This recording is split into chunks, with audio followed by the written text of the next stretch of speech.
Alrighty, so it's the day after we saw the seven-game action in the round of 16 and yesterday's Leeds Cup action that finished the round of 16. And if there's one thing I can summarize from the majority of round of 16 match that we saw yesterday, it's chaos.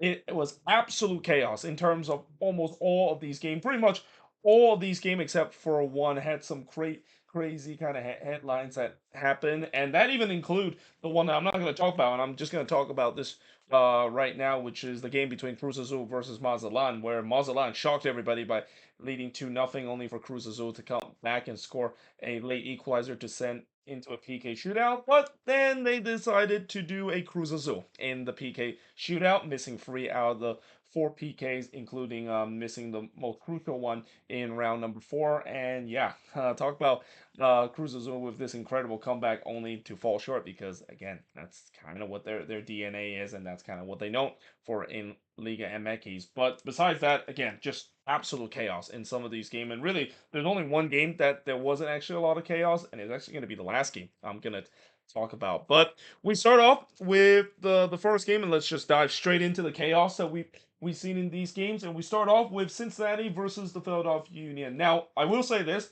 I knew this game was going to be a good one because anytime when Cincinnati play against the Union, you know it's going to be a good game. Both of these teams, basically, they play a very similar style. Heck, for a long time, people jokes about it's Philly West versus Philly East because both of these teams has former players, and also not to mention the head coach for FC Cincinnati came from the Jim Curran tree and was the apprentice of Jim Curran as well. But in this game, and actually I just realized that I wrote the score line wrong, so I'm pretty sure Union fans are gonna be very mad at me if they're watching this video that I wrote the wrong score line.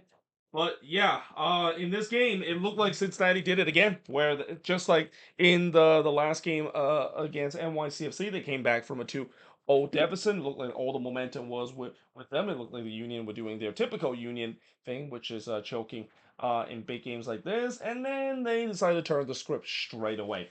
Now, early on, it looked like they got the opening goal in the 5th minute when Mikael Uru scores for the Union, but they did go to VAR to see if the goal was offside, and it was not by much. It was just marginal, and this is the thing that I think might get people a little bit upset about the virtual offside line. I mean, we see it in the Premier League as well, and how controversial that is. But I think now that we're seeing it in the Leeds Cup, I mean, are you sure MLS wants to bring that technology into the league? Because there's been a couple of times we're seeing these virtual offside lines that are just so close to a point where I'm like, that's too close for them to overturn, in my opinion. But nevertheless, the goal of course didn't count it. Yedlin then puts it wide from close before McGlynn blasts one wide from long range. Gastek then had a shot that was deflected and goes wide. I thought the Union were the better team early on this one. They continued to create some dangerous chances and were looking to get the opener.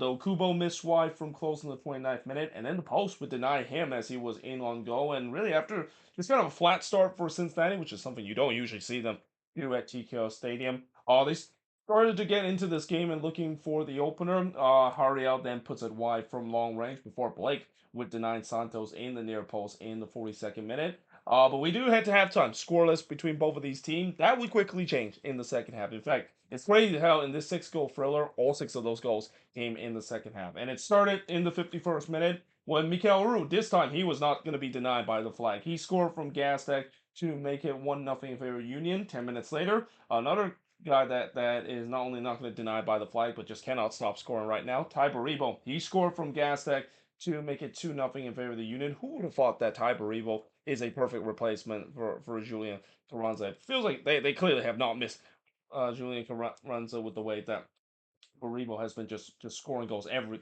single time. He is definitely taking his opportunity and then some with the form that he's been in lately. So just a couple of minutes later, Pavel Buka does get one back for Cincinnati to make it 2-1 in this game, and it could have been 2-2 a couple of minutes later if it wasn't for the post denying Oriano from close range. No doubt momentum was with Cincinnati, and this is where if you're Philly, I'm pretty sure they probably they at least saw what happened to NYCFC after having a 2-0 lead against Cincinnati. Yeah, they definitely don't want to blow it, but it does seem like they got the memo because after Blake robbed Kubo from point blank effort. I mean, Kubo has to be very unlucky in this game. I mean, he was kind of snake bitten not only by the post but also Andre Blake. In the 81st minute, Cincinnati does ties the game up. It's DeAndre Yedlin. He scored from Acosta to tie the game up at two apiece. Really, just a deja vu from the last game. All of a sudden, it looked like Cincinnati has all the momentum, and you're just thinking they're gonna run away with this game, right? Well, no. 1 minute later, literally straight from the kickoff. Guess who? It's Ty Baribo. He cannot stop scoring goals right now for the Philadelphia Union. He scored from Sullivan to make it 3-2 in favor of the Union. Just completely not in the script whatsoever. Like everybody thought that Cincinnati was going to just do what they did against NYCFC, and then just kind of out of nowhere, the Union got the lead back, and then they restored their 2 goal lead shortly after when Quinn Sullivan would score to make it 4-2 in this game. They also mentioned Cincinnati have not lost in the last 14 games when they scored 2 or more goals. That streak has came to an end because in this game where they scored 2 goals, they lose this game. They lose 4-2 against the Union. The shots in this one, a lot of shots in this one. 21 shots compared to 18 that the Union has. 9 shots on goal compared to 8 that Cincinnati has. 8 shots that's off target compared to 3 that the Union has. 5 shots as blocked compared to 4 that Cincinnati has. And possession-wise, 57% possession compared to 43% possession the Union has in this game. I believe both of these teams does meet each other one more time in league play. I think that game is going to be at Subaru Park because I know earlier when Cincinnati, of course, winning that 4-3 win against the Union, it was at TKO Stadium. But in this game, the Union got their revenge against Cincinnati. And yeah, the Philadelphia Union, it is pretty clear that they're taking this competition very, very seriously. And I've said it before with the way that this is really the last year you think that this current core is going to operate. I mean, signs are already telling with the way that they've just recently sold Jose Martinez to Brazil. It looks like maybe this is the beginning of the end in terms of this current core. But obviously, there's no doubt that they want to win one more trophy, or at least win a trophy that is not the supporter shield. In terms of this core, it's been very disappointing to see how this core that the Union has had for the past couple of years, and how they've kind of fall short every single year. And this season, obviously, we know how they're not doing very well in league play. The the the verdict is still out whether or not if they can make a late run to make it to the playoffs. I mean, they got a really tough schedule after the Leeds Cup if they want to. Or back in league play to trying to make a run. But there's no doubt that this is kind of their best opportunity to win a trophy for that maybe dismantle in the offseason, and they're taking full advantage of it. In fact, you could argue they have a good opportunity to reach the semifinal too, because coming out of this game, the winner play against the winner of Cruz Azul and Mazatlan, and after Cruz Azul, of course, doing their Cruz Azul thing against Mazatlan. I mean, I'm not saying that it's still going to be easy to face against Mazatlan. Mazatlan has prove that they are a pecky little Liga MX team, a team that nobody expected to go deep, but here they are in the quarterfinal and are one of only 2 teams remain in Liga MX right now. That's not going to be an easy game. That's a game that I'm pretty sure Jim Curtin is not gonna say that they're through to the semifinal. They're definitely not gonna overlook Mazatlan. But the good news is they get to play at home again, and again, there's a chance that they can get to the semifinal, and really a big opportunity for really maybe the last chance to see this current core win a major trophy that is not the supporter shield. With that being said, moving on in terms of the next match is Columbus versus Inter Miami. So one thing we know coming out of the round of 16 out of all the chaos is that we're gonna have a new Leagues Cup champ, because coming into this game, the defending Leagues Cup champion Inter Miami, who coming into this game they have never lost a Leagues Cup game. That's now not a fact anymore, and that yeah, in this game, Inter Miami they suffer their first loss against Columbus, and this was a game where it's kind of almost a reminder that as much as we have heard a lot of people talk about you have to play a complete game if you want to take down Inter Miami, you can say the same thing about the Columbus Crew as well. When you face against the Columbus Crew and you want to get a win against them, you better make sure you're at your 100% and also put in the effort for 90 minutes, because Miami actually put in the effort for 65 minutes in this game, and in fact for 65 minutes they played the perfect road game against the Columbus Crew. And then the last 25 minutes happened, and also it feels like Tata Martino was trying to do his best Adrian Heath impression in this game. Now, in the first half, 2 minutes in, Hagen denied Suarez as the flag went up. And for those of you who wonder why I make that reference, I'll tell you in just a bit. Cucho then missed wide from close in the ninth minute. It's been been a open game at least early on. Both of these teams having some chances in the final third, and no surprisingly, we did see the first goal in the 10th minute as Miguel Rojas would score from Gomez to give Miami a 1-0 lead, and that came off a bad turnover from Columbus. So that's kind of the last thing the group needed. You know you're going to be up against it to face the powerhouse that is Inter Miami. So the last thing you need to do is just give a goal from them. So that's exactly what happened. That has to drive Wilfred Nancy absolutely nuts of seeing that goal went in. Arston did look to answer, but he puts one into the stands before Hagen denying Wenger after or actually he hits this one on the volley. It wouldn't have counted anyway because the flag went up. The high press I thought for Miami was causing a lot of problem for Columbus, which that's kind of ironic because Columbus usually the one that causing a lot of problem to their opposition with their high press. But in this game, Miami was very threatening in terms of those high press. Columbus had no idea in terms of how to play it out of it. Moreira then just one right to counter in the 34th minute before Rossi missed an absolute sitter from close range. Yeah, that is one that Diego Rossi. You do not see him miss those kind of chances, especially how good he's been this season. And again, that is one that the crew and Rossi no doubt want to have back. But we do head to halftime with Miami leading 1-0. In the second half, Rojas puts one into the stands from long range before Cucho had a shot that was deflected and goes wide. Up to this point, Miami has done a great job shutting down Cucho Hernandez. He was pretty much a non-factor up to this point.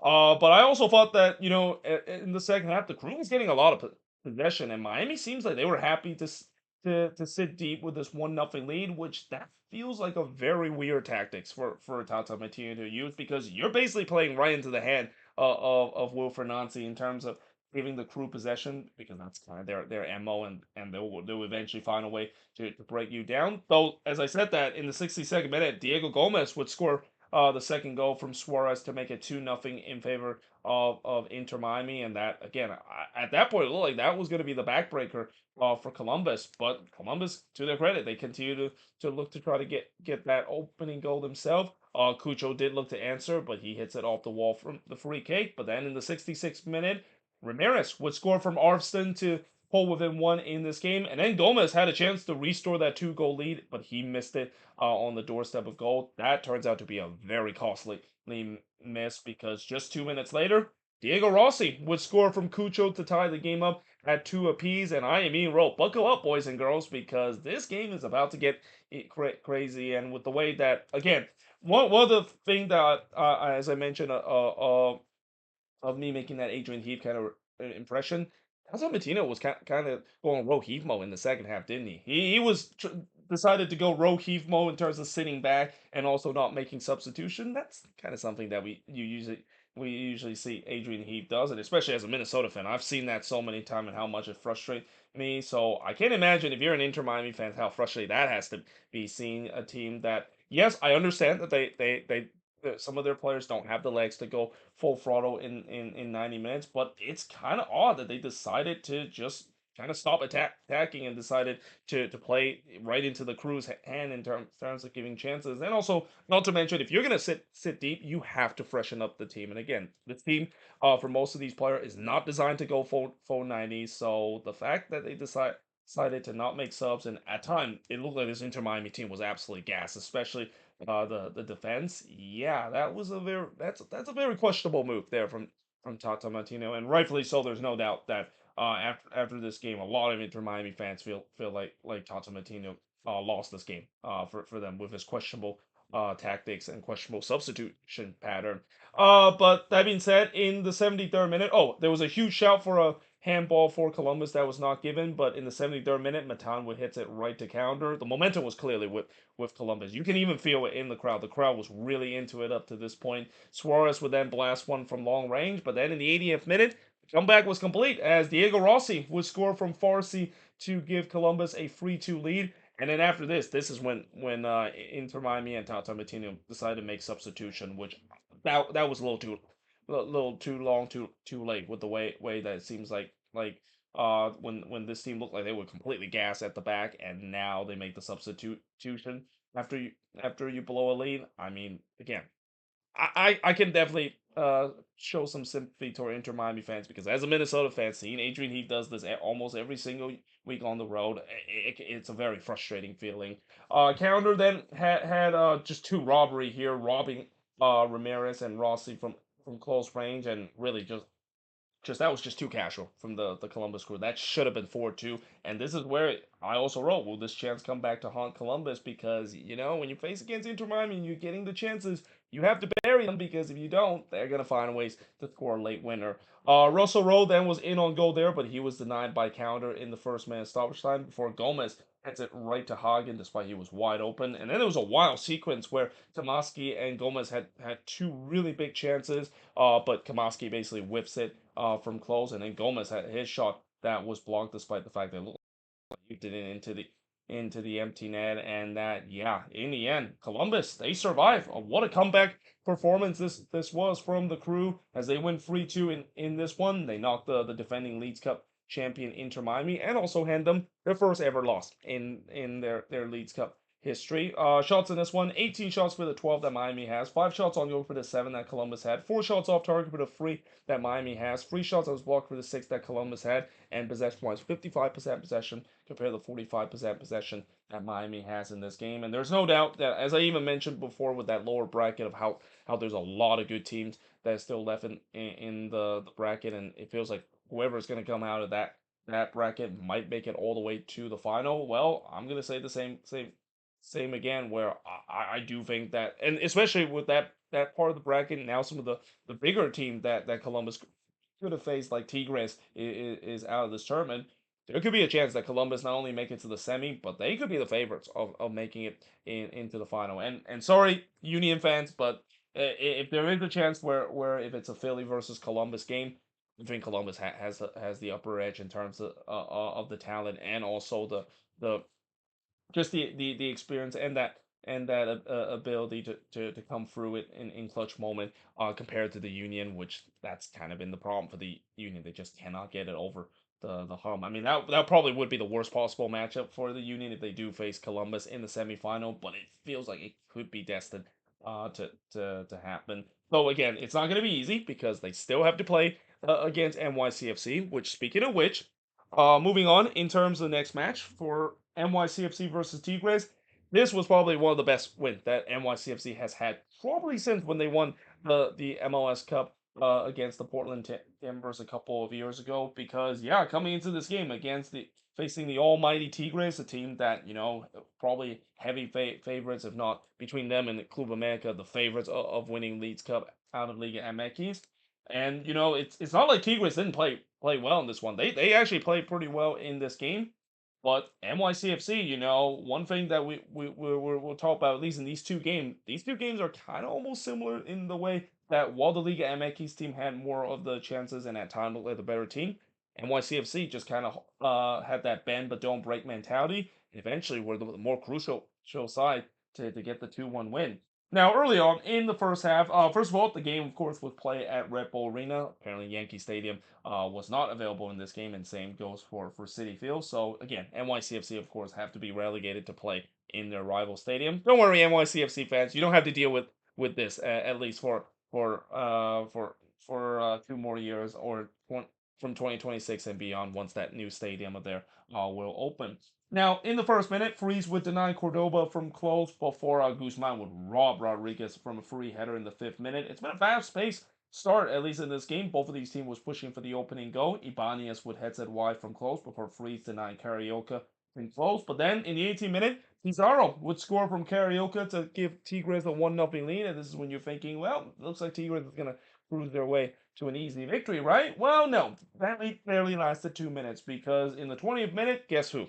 It's Maxi Morales. He's still proved that he's still got it, and a guy that how many times he have come up with clutch moment for this NYCFC team. He comes up clutch here to tie the game up at 1 apiece, and he can also thank Tigres for this goal too, because just a very uncharacteristic sloppy turnover from Tigres. Tigres is not a team that usually turn the ball over so sloppy in their own half. So to see them getting punished for that, that was a very surprising kind of thing. But that ties the game up at 1 apiece, and then Guzman would deny Rodriguez after just another giveaway from Tigres. Again, looks very unlike Tigres with the way that they were turning the ball over in such a bad spot, and they almost found themselves 2-1 down as a result. Ibanez then heads it wide from close before Guzman denied Vargas from close in the 42nd minute, and we do head to halftime with the game tied up at one apiece. In the second half, Vigon would miss wide from close before Cordova puts it wide as he slipped on the turf there. There was no doubt that Tigres was on the front foot. They were looking to try to get the lead back.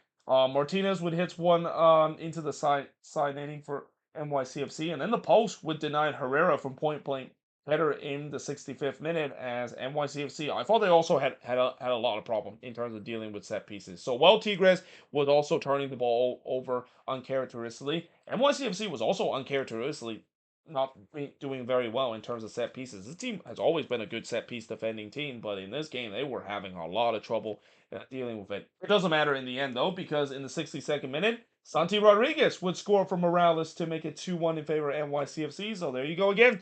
Maxi Morales, a big game player, getting the goal and the assist, and really, again, another bad turnover from Tigres. Just very unlike them in this game, and NYCFC punished them as a result of that. Gignac then puts it high from the header in the 78th minute. It's been a very quiet Leagues Cup tournament for Andre Pierre Gignac, and I know Gignac is getting up there in terms of age, but he's a guy that even with that, he still have shown so he can provide some big moment with these Tigres team as well. But he's been a non-factor for this Tigres team throughout this run in the Leagues Cup. But there was no doubt that Tigres continued to pour man forward, looking for well, not the opener, but for the equalizer up to this point. Martins would then puts it wide from close in the 84th minute. There was a huge shout for a penalty for Tigres. Not only was not given, but I am shocked the fact that Diego Lainez did not get a yellow for embellishment there. I mean, this was just this felt like Linus was trying to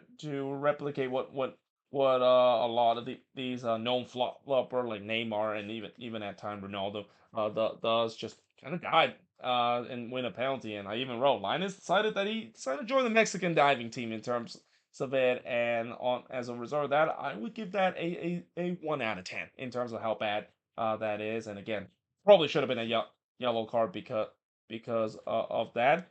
Freeze then denied Henrique from close in the 90th minute. There was another shout for a handball and a PK for Tigres that was not given. Rodriguez then missed wide despite having a wide open net to shoot, and yeah, that is a chance that you just wonder, is that going to come back to haunt on NYCFC? Because like what I said about Columbus, they need to finish their chance against an Inter Miami team that has a knack to score late goals. Tigres had that knack and Gignac had one last chance in the 7 minute stoppage time, but he hits it right to Freeze. And yeah, in the end, NYCFC definitely pull off one of the bigger upset in this tournament. They knock out Tigres, one of the favorites in this tournament, 2-1 in this one. The shots in this one, 19 shots for the 12 that NYCFC had. Both teams had 5 shots on goal, 10 shots off target for the 3 that NYCFC had. Both teams had 3 shots out of the block, and possession-wise, 51% possession compared to 49% possession that NYCFC has in this game. And yeah, for NYCFC, it's quite unbelievable the fact that I predicted them to not really go too deep in this tournament. Especially, I predicted that they were going to get knocked out in this game against Tigres. They now have get themselves into the quarterfinal, and I know it's going to be even a tougher task now to have to go on the road to play against the Columbus Crew. But yeah, that could be an interesting matchup too. I mean, I know Columbus fans are probably relieved that they don't get to see Tigres, because in that rematch, somebody tells me Tigres would want blood after losing in the CONCACAF Champions Cup quarterfinal. But there's no doubt that NYCFC is not going to be an easy task again. I mean, they've been playing very well. Nick Cushing team in this Leeds Cup, and they're definitely going to give Columbus a run for the money. And in a tournament like this, where there's been a lot of surprises so far, do not be surprised if NYCFC could somehow go to lower.com field and able to beat the Columbus Crew. Now, that being said, moving on into the last game on this board. Well, I say that NYCFC has been very good in terms of this tournament. Just don't look at what happened in the last game against FC Cincinnati. And also, I said that they might give Columbus a chance, but in terms of how Columbus has been just almost unstoppable this season at lower.com field, and NYCFC struggle to do well when they're playing on the road, that's going to be a very interesting task to see. But anyway, moving on in the next match. is Toluca versus the Colorado Rapids. And for about 80 minutes of this game, I thought I was seeing a Minnesota versus Necaxa replay, except for the fact that at least Vince Sinclair not only they did a Tim Howard moment, but also Stefan didn't actually go as crazy as what Dane Sinclair did with those 16 save. But yeah, this was a game where it looked like it was just one of those games where Toluca just can't finish. Colorado buried the one opportunity. And then the last 8 minutes of this game happened, and this last 8 minutes was classic Leeds Cup after dark kind of shenanigans. Now, in the first half, Angulo had a shot that smacked the post, but Paulinho then had a second effort, but he hits it right to Stefan. Also, I don't know why I wrote freeze up to this point. But anyway, Toluca has been the better team early as they were looking for the opener. By the way, that previous chance was going to be a foreshadow of what Toluca had to deal with for the rest of the game. They just had no luck in front of goal for majority of this game. Stefan then denied Ruiz after a bad turnover from the Rapids. Turnover also has been a problem, at least early on for the Rapids. They just could not get the ball whatsoever. They were hidden in their own half most of this game. Stefan would deny Meneses from close range. The shots were 6-0 for Toluca 23 minutes into this game. It was pretty much one-way traffic up to this point. Mind you, this is also the same Toluca team that won 4-1 against the Colorado Rapids last year. And I know this Rapids team is much better compared to last season, but early on it looked like it could have been could maybe be a repeat with the way that Toluca was just completely dominating this game. Angulo then had a shot that was deflected and won in the 27th minute. It was all Toluca, and really the only reason why this is still 0-0 is because Stefan and some last ditch defending is the reason this is still 0-0. And then the post would deny Paulinho in the near post, and I even wrote add the post as the latest reason that this is 0-0 because again up to this point Toluca must feel like they've been absolute snake bitten with the way that not even 35 minutes in and with them leading the shot total to 9-1, but they've just been snake bitten because they can't finish up to this point. In fact, in the 45th minute, the Rapids completely against the run of play and really only their second shot of the game and really their first real attack of the game. It's in the back of the net. It's Navarro. He scored from Vines to give the Rapids a 1-0 lead, just completely against the run of play. Just almost FIFA Ultimate Team esque kind of vibes we're getting where you know what I mean when you're basically playing against a team that you dominate your opponent, but then your opponent get one shot and it goes into the back net and you dominate the stats, but you're now losing 1-0. Yeah, I'm pretty sure we all been through that moment. But anyway, we do head to halftime, 1-0 in favor of the Rapids. And yes, for those asking, I've been playing a lot of FIFA a lot, so that's why I want to make that reference. But anyway, in the second half, Ruiz would skies one high from close before Fernandez missed wide from close range. Then Paulinho would miss a free header from close range, which kind of sums up the night for Toluca up to this point. They just had no luck in front of goals. What so happened? And I even think that it's just not going to happen for Toluca. It doesn't matter what they do in front of goal; it's not going to go in. Stefan with that then denied. Oh, I actually wrote forgot to write the player here, but I think he denied Vega from close in the 64th minute. The shots now were 18-2 for Toluca up to this point. Again, Toluca has 18 shots, no goals. Colorado has 2 shots. They have 1 goal. Yeah, it just felt like it was almost a repeat of the Minnesota versus Necaxa game where Necaxa had like 24 shot over like Minnesota had like 5 and Dane Sinclair was just standing on his head. Lopez then skies one into the Rocky Mountain. I mean that feels a very ironic kind of shot that sums up Lucas night. But then in the 82nd minute, it finally happened. As Paulino was scored from Gallardo to finally ties the game up at 1 apiece for Toluca. And what's even more ironic about this goal is of all the easy chance that Paulinho and this Toluca team missed, he actually scored on one of the more difficult chances where he kind of did like a 360 kind of move, just kind of backheel that one in. I mean, that is a very tough kind of task, and also just kind of a cheeky finish as well. So yeah, kind of ironic the fact that of all these missed chances that they had, they would score on one of the most unlikely is kind of move to go into the back of the net. But hey, they'll take it. It's tied up at 1 apiece, and you're thinking, well, momentum's got to be with Toluca. They look like they're going to push for that second goal. But then in the first minute of stoppage time, Mihajlovic would put it into the back of net to retake the lead for the Rapids, or so we thought, because they go to VAR to see whether or not if the goal was disallowed for offside. And it was not by far whatsoever. Again, once again, the virtual offside line, it was a little bit kind of suspect where they put it. It was very close to a point where I feel like that's kind of hard done by the Rapids, or that's kind of hard done that the Rapids had that goal disallowed. But if there's one thing we know about the Colorado Rapids, at least in this tournament, they will not lie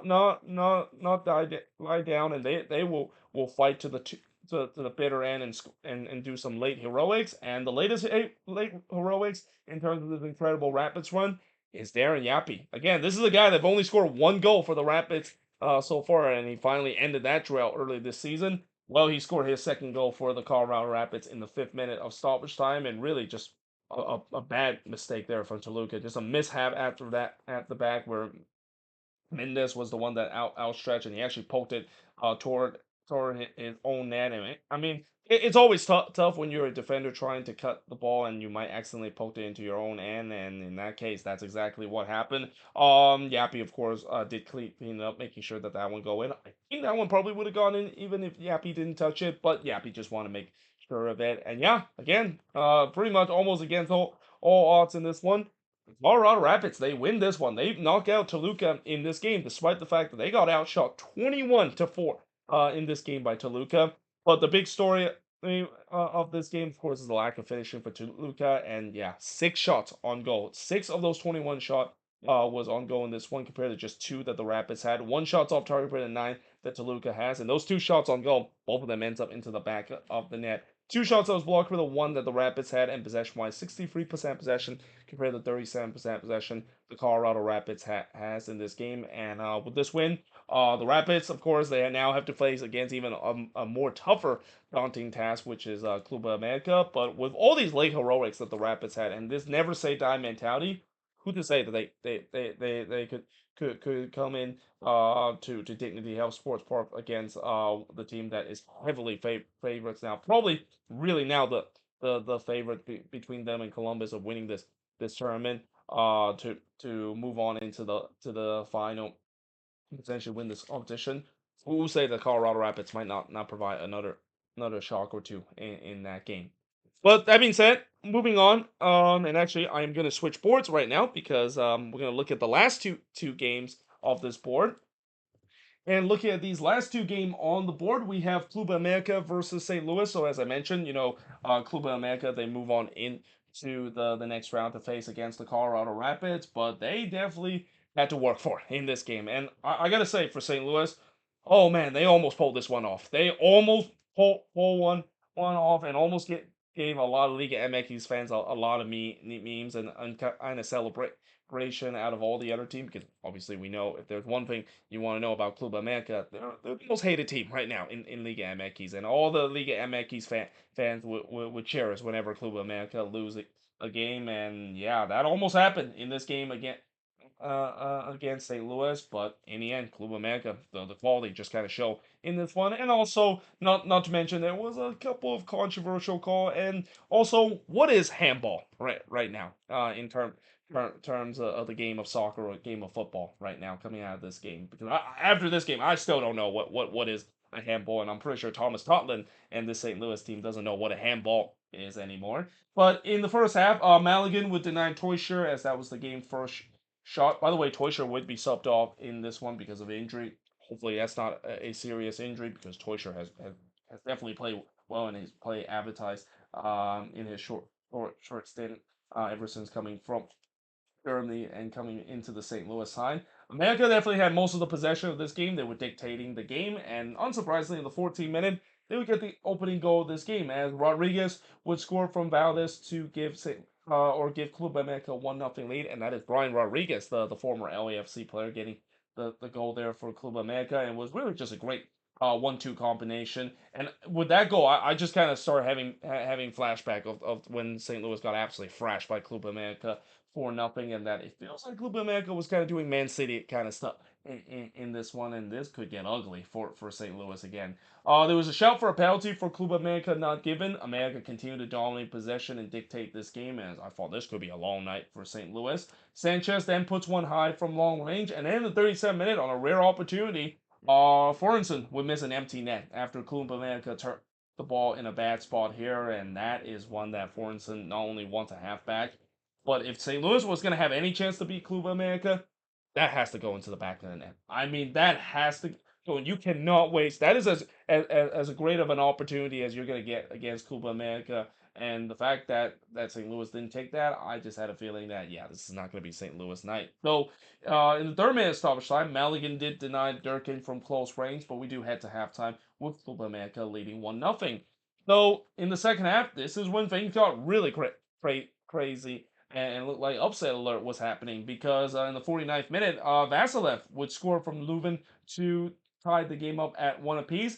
And then a couple of minutes later, St. Louis would get a penalty as Leuven was brought down in the box there. Now, as Leuven was about to take that penalty, the referee actually blew the whistle because the ball did not line up there. Yeah, I feel bad for Edouard Leuven, and I'm pretty sure St. Louis fan must be absolutely fuming at that because can you imagine you're about to take the penalty and the referee just blow the whistle thinking that the ball isn't going to be ta- taken? I mean, it's one thing to get iced by the other opponent decided to show gamesmanship and delay the PK take, but it's another for the referee to just say, oh, wait a minute, the ball was not on the spot and blow it right as he was about to take in. Good news for St. Louis and certainly for Edouard Leuven. It didn't really matter in the end because in the end he would buries the penalty to tie the or not tie the game, but actually give St. Louis the lead up to this point. So that lead looked like it quickly was going to go away because it looked like it was a penalty that was given to America. They go to VAR to see whether or not if Tottenham indeed did not handball this one in the box, and to everybody's surprise, the VAR overruled the call. And honestly, I'm surprised too, and in some way, I mean, I don't think this was the right call. I mean, yes, I know that there are certain rules where it says, when the ball hits the shoulder, it doesn't count as a handball. But at times, I've seen that's being called a handball, and especially with the way that Tottenham kind of chicken winged this one and intentionally kind of knocked this one this or trying to kind of shoulder this ball away. I have seen that being called as a handball in MLS, and again, won't be the last time we see Thomas Tottenham in the spotlight in terms of a controversial handball in this game. So Berkey would deny Sanchez in the near post before Reyes had a shot that was clear off the line in the 72nd minute. No surprisingly, Club America was pressing back. They were ramping up the pressure, pressing hard, not only for the lead but trying to get the equalizer. The post would then deny Chivitsky on the header before Derotson would had a shot that was also clear off the line by Hebert. St. Louis was clearly clinging on for dear life. Like you can clearly see that there was so many last ditch defending that Club America pressure eventually is going to pay off, and especially the fact that there was still 13 minutes in this game. I just had a feeling that St. Louis was not going to hang on, and that feeling was true in the 79th minute as Valdez would score from Sanchez to tie the game up at two apiece. I mean, that's been coming with the way that Club America put a lot of pressure. And then a penalty was given to Club America. And remember what I said, Thomas Totland in the center of the discussion. What is a handball? Well, here he handballed again in the box. And I feel like this was probably maybe be less of a handball, kind of a harsh, sure handball than the one that he did earlier because this was one that, again, I've seen it before in MLS where when the ball hits your body and bounce into your arm, even if your arm is a little bit outstretched, it's not given a penalty because apparently the league has that has a certain rule where they don't interpret the same rule the IFAB have changed in terms of the fact that before when the ball hits your body and hits your hand, no matter what it is, it's not a handball. But nowadays the rules basically says that if it hits your body and then hits your hand and your hand is in an outstretched position, then that of course indeed is a handball. By the way, honestly, I just don't don't know anymore, and this is why it's so frustrating as a fan, and probably frustrating for the players and coaches too. The fact that what is a handball? Like how in the NFL there's a one point I think a couple of seasons where everybody was asking what is a catch with the way that is it you have to be your feet has to be inbounds or a certain scenario. This is the same thing right now with the game of football and soccer. What is a handball nowadays? Because it's just been so inconsistently given because of the new rule. And if anything, the new rule just makes it even more confusing and just make it more of a mess than the previous rule that was implemented.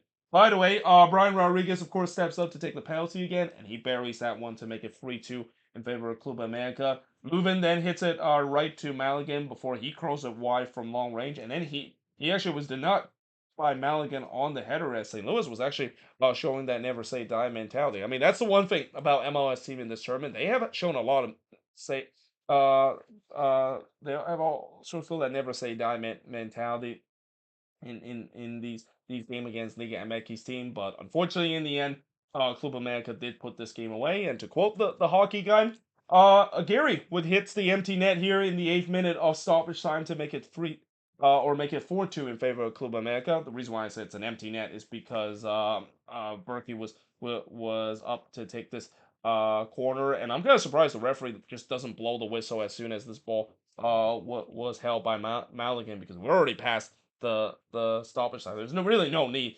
for us to see this moment where Maligan punt the ball away and then Gary was in on goal there. Although there are some questionable defending there from St. Louis, but yeah, there was really no need to see that. And yeah, in the end, that made it 4-2 in this game. Again, kind of made the scoreline a little bit more out of hand than it is. It was a very close game in this one, and again, St. Louis almost pull off the upset, but in the end, they win 4-2 in this one. That is Club America. Shots in this one, 16 shots for the 17 that St. Louis had, 9 shots on goal for the 7 that St. Louis had, 3 shots off target for the 1 that Club America has, 4 shots on blocked for the 6 that St. Louis had, and possession-wise, 57% possession compared to the 43% possession that St. Louis has in this game. And honestly, if you're St. Louis, I know it's kind of a bit of a heartbreaking loss of them kind of self imploding late in this game. But considering the 4-0 loss that they suffered last season against Club America in the Leeds Cup, this was a much better effort from St. Louis, and in many ways, they should feel no shame and should keep their head up in terms of really putting Club America on the brinks, because yeah, again, if St. Louis would have hold on to this, my word, the Liga MX world would just completely implode. Well, in two ways. It will be imploded in terms of Club America fans getting absolute salty again, like what we saw last year against Nashville, or the fact that Liga MX fans that are not Club America fans are going to be dancing in Club America graves because of the fact that, as I said, Club America is a very polarized team. They're kind of like the New York Yankees of Liga MX, and we know the New York Yankees is probably one of the more polarized team in MLB history. Now, moving on into the last game on this board, and really, this is probably going to be the game that I'm going to talk about the shortest, because while we had some crazy games that I've spent a good amount of time talking about, this game was pretty much the only normal game that we see. And even then, I say that this is a normal game, but the Quakes, they actually did make this a game at least a little bit. And then the second half happened. And by the way, by the time that when this game got out of hand, and by the time it was like 4-1 in favor of LAFC, I pretty much just stopped watching this one. Well, I barely keep an eye on this one because this game was also happening at the same time, and I was really interested to see how this game was turning out, whether or not if St. Louis, of course, can hold on. Obviously, we know they weren't able to hold on into the end, but yeah, this was really the only normal game that we saw. It was pretty obvious that LAFC was gonna win against the Quakes. Though the Quakes were on the front foot earlier with the possession, which kind of feels very unlike the Quakes, because they're never a team that then is known to be on the front foot on the road. But also, I thought this could play into LAFC hand, because that's kind of what LAFC has been doing in this Leagues Cup, where they don't care about possession, but they can hit you on the counter attack, and they're gonna create some big chance as a result of it. Yarbrough would then deny Bawanga but gave up a rebound there, and he was fortunate that he wasn't punished because of it. Murillo then puts it way wide from long range, but then in the 16th minute, TK Oliveira would score to make it 1-0 in favor of LAFC. Some matador defending there from the Quakes. Great to see that the Quakes are also kind of back to reality of just not knowing how to defend, as it is kind of been the case for a team that is about to break the record for the most goals conceded this season. Lloris then denied Espinoza from close before Oliveira would put it wide from the curler. There was a shout for a penalty for LAFC, not given. I thought LAFC they looked like they took over this game. They were looking for more goal. Lloris would then deny Pellegrino from close before Bogut would hit one right to Yarrow after just another sloppy giveaway from the Quakes, something that we have seen a lot this season. Bogusz then blasts one to Long Beach in the 35th minute before Bawanga puts it high after just zero closing down whatsoever from the Quakes. Yeah, that's also something we've seen a lot this season, with the Quakes being very lazy in terms of closing things down. And Bawanga is the last player you want to give space to. Well, I say he's the last player. I think Bogusz is probably the last player to do so, because I think Mateusz Bogusz is more dangerous in terms of those long range effort compared to Denise Bawanga. But Bawanga can definitely shoot those. Speaking of Bawanga, he puts it wide from close in the 40th minute, and then really against the run of play, Hernan Lopez scores to tie the game up at one apiece. And I'm just thinking to myself, oh, is this gonna be like the theme tonight, where every game it has to be chaotic? Well, no, it didn't, because in the second minute stoppage time, a penalty was given to LAFC after Atuesa was brought down by Yarbrough. Now, I can understand why Quakes fans feel like they were hard done in terms of it, because it definitely didn't look like there was a lot of contact. It feels like Atuesa kind of made that contact there, but still, I think there was just enough contact, in my opinion, where I think that's going to be very hard to overturn. And knowing this is the Quakes, they usually don't get the benefit of the doubt, especially when you're facing against an LAFC team. But that being said, in the fourth minute stoppage time, Bawanga would buries the penalty to retake the lead for LAFC, and that would or retake the lead with a 2-1 scoreline, and that would be the scoreline heading into halftime. In the second half, after Espinoza puts it high from long range, this is when LAFC run away with this game. Started with Bogusz scoring from Ilie to make it 3-1, and then Bawanga would score for the second time tonight. He scored from Oliveira to make it 4-1 in favor of LAFC. Again, up to this point, I just kind of stopped watching this one, knowing that this game is pretty much out of hand. But I did see how there was a standing ovation for Olivier Giroud as he was summoned into this game. He didn't really do too much in this one, but again, when this game is at 4-1 and it's kind of out of hand, it feels like both of these teams just realized, yeah, let's just kind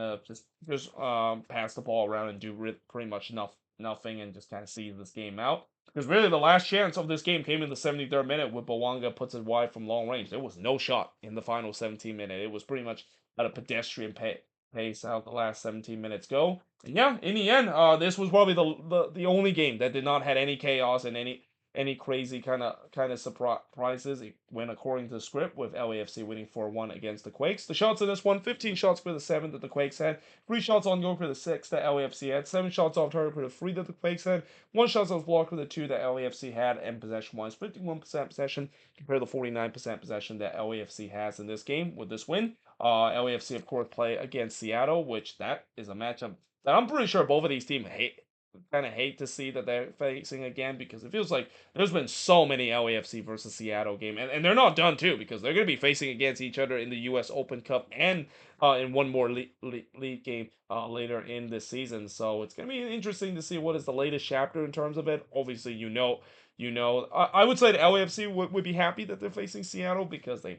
seems to they at least own the series against Seattle, at least in the first 2 games.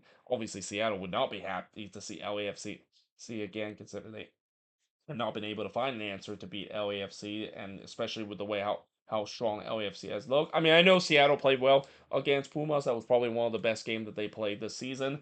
But it's gonna take a lot to face against an LAFC team that they're in for blood in this tournament. I mean, I said about Columbus and Club America being the favorites. I should also throw LAFC in the hand, and in fact, I apologize to LAFC fans, not even giving them the respect that they deserve. This is a very dangerous team, and is a team that I will not be surprised they will go deep and maybe make it all the way to the final. And then, of course, unfortunately, the big game narrative, of course, started to come LAFC way, where, again, they have that narrative of not being able to finish the job, except for that one MLS Cup game where they were also facing a team that was having a big game narrative problem. That is the Philadelphia Union. But yeah, this is definitely a team that can go deep, and should be the team that I think has a runway to get to the final. If it's gonna be Club America versus LAFC, that's gonna be a popcorn kind of matchup in the semifinal. But there you have it. That is pretty much it in terms of looking at all of these games from the round of 16, at least yesterday.